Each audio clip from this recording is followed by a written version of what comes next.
Fabienne Couvray, bonjour. Bonjour. Forum Vivre avec un cancer, ça se passait donc le 21 mars à Geoffroy Guichard. Quelques mots sur ce forum.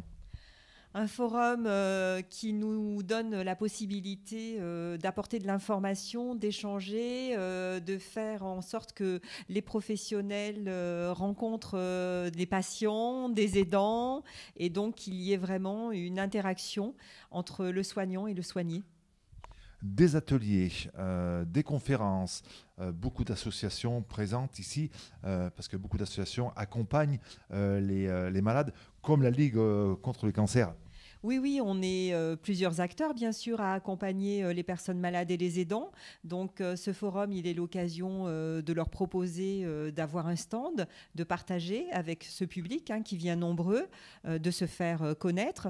Donc, il y a à la fois des associations avec notamment d'anciens patients, mais il y a également d'autres acteurs. Je pense à la médecine du travail, je pense également aux diététiciennes, en fait, qui viennent présenter leurs fonctions et comment améliorer l'alimentation du patient au moment du diagnostic, mais aussi tout au long de son parcours. Par exemple, avec la présentation aujourd'hui des compléments nutritionnels oraux et comment les intégrer dans des recettes de cuisine. C'est un exemple. C'est pas un forum qui est réservé seulement aux patients. Tout le monde peut venir, tout public. Oui, en fait, depuis 2 ans, nous l'organisons avec le 3C Oncoloire. Et du coup, il y a 2 temps. Un temps, on va dire, pour les patients, pour les aidants, mais aussi éventuellement pour toute personne qui souhaite s'informer ou pour des étudiants. Et puis, il y a un deuxième temps dédié aux professionnels de santé, aux médecins. Et en fait, sur l'intermédiaire, eh ben, ces personnes peuvent aussi se croiser sur ce village qu'on pourrait définir ainsi, où il y a des stands. C'est né en 2014, ce forum. Oui, voilà, la première édition avait eu lieu en 2014. C'était pour nous un événement important. Et puis, on a souhaité le reconduire et on le reconduit chaque année.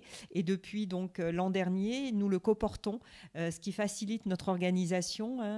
Du coup, d'avoir 2 pieds, c'est plus facile pour avancer et 2 têtes aussi. Voilà, donc c'est un vrai partage avec le 3C pour trouver les bons intervenants, les bons sujets qui vont intéresser, essayer aussi de proposer des sujets d'actualité. Et cette année, par exemple, on a souhaité mettre en avant les cancers métastatiques parce que les nouvelles molécules montrent que beaucoup de personnes vivent avec leur cancer, qu'elles peuvent même parfois reprendre une activité professionnelle. Et donc, c'est aussi changer le regard sur ce cancer qui est agressif et qui, bon, bien sûr, touche plusieurs organes en même temps et pour lequel avant, il y avait peu d'espoir. Voilà, maintenant on peut vivre avec un cancer métastatique. Ça ne veut pas dire un décès rapide. On peut vivre plusieurs années. Voilà, on peut vivre plusieurs années. Par contre, parfois, ça va être aussi des traitements au long cours. Donc, il faut pouvoir déjà accepter, gérer aussi éventuellement les effets secondaires. Et on a eu tout à l'heure le témoignage d'une personne qui donc est prise en charge sur Saint-Étienne et qui vit avec ce cancer et qui a des perspectives de retour à l'emploi. Et c'est bien parce que c'est une jeune personne, elle a une quarantaine d'années. Et donc, c'est important de voir comment la médecine et la science progressent. Cancer, le mot cancer, c'est plus tabou. Avant, on cachait maintenant sa maladie, on cachait sa maladie, pardon. Maintenant, on en parle librement et la Ligue communique beaucoup sur la maladie, mais aussi sur les espoirs de guérison. Oui, alors c'est vrai que ça reste une maladie qui fait très très peur. Certains ont des difficultés quand même à en parler, à mettre des mots, à verbaliser. On a encore des personnes qui parfois viennent nous voir en disant je n'en ai parlé à personne de ma sphère familiale. Ça arrive. Ça m'arrive encore, mais de moins en moins. Et puis, on incite beaucoup à communiquer parce que quand on met des mots, c'est plus facile. Donc, c'est aussi communiquer avec son employeur, c'est garder du lien avec ses collègues de travail. Voilà, c'est oser. Finalement, c'est pas une maladie honteuse. Tout le monde peut être touché. Et je pense que c'est ça aussi qui fait évoluer, c'est qu'aujourd'hui, elle est tellement fréquente et tellement présente dans toutes les familles que chacun se sent concerné. Il n'y en a pas de plus en plus des cancers. On en parle plus librement. C'est un petit peu ça. Oui, alors en fait, il y a une certaine stagnation du nombre. Le nombre de guérisons quand même évolue, mais on en parle plus, c'est sûr. C'est sûr, et puis quand même, on sait bien mieux les dépister, en tout cas pour certains. Et donc du coup, plus on les dépiste tôt, plus on a des chances d'en guérir. La Ligue fait beaucoup de choses. Il y a quelques semaines, on était avec vous à vos côtés pour les fouilles de la Ligue. Là, c'est le forum. D'autres grands événements organisés par vous, par la Ligue. Alors là, on est sur mars, c'est le mois de mars bleu, et donc c'est le mois du dépistage des cancers colorectaux. Donc on a plusieurs actions. On a eu le Colon Tour qui est venu sur la ville d'Andrézieux vendredi dernier, et puis il va y avoir des animations aussi dans le cadre de l'Expo Cancer qui se trouve à la Cité du Design.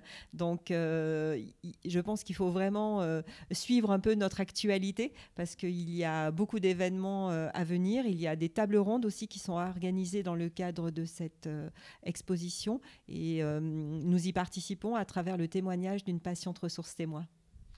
L'expo Cancer, une expo à venir découvrir, c'est jusqu'à mi-juillet. Oui, oui, oui, c'est jusqu'à mi-juillet. C'est vraiment l'occasion de mieux comprendre la maladie, comment les cellules elles se développent dans notre corps, mais aussi les traitements d'aujourd'hui. Il y a des témoignages de patients, il y a des témoignages de chercheurs. Donc c'est aussi très ludique. Il y a différents modules. Chacun peut faire le module de son choix. On n'est pas obligé de tout découvrir. On peut aussi adapter en fonction de, j'ai envie de dire, de son niveau de connaissance, de compétences. Et sur certaines journée, il y a des animations qui sont proposées en complément de la visite de l'expo. Et lorsqu'on est un malade du cancer, il ne faut pas rester seul, il ne faut pas hésiter à venir vous voir. La Ligue, on peut vous contacter où donc?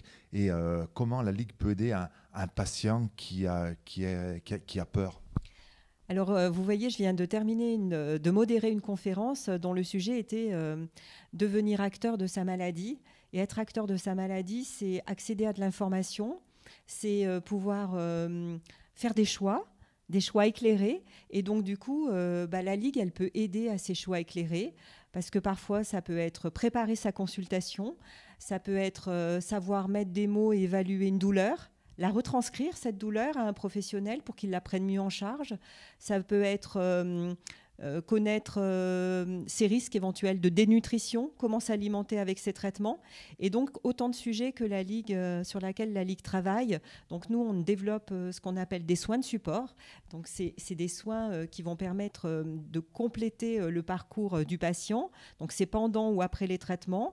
On en trouve bien sûr dans les établissements de santé, mais on peut les compléter avec la Ligue. Ça peut être du soutien psychologique, ça peut être de l'activité physique adaptée, ça peut être des soins esthétiques, ça peut être des ateliers autour de l'alimentation, ça peut être des programmes de retour à l'emploi. Donc il y a une grande variété et je crois que chacun, en fonction de ce qu'il est, de ses besoins, va trouver une réponse à la Ligue.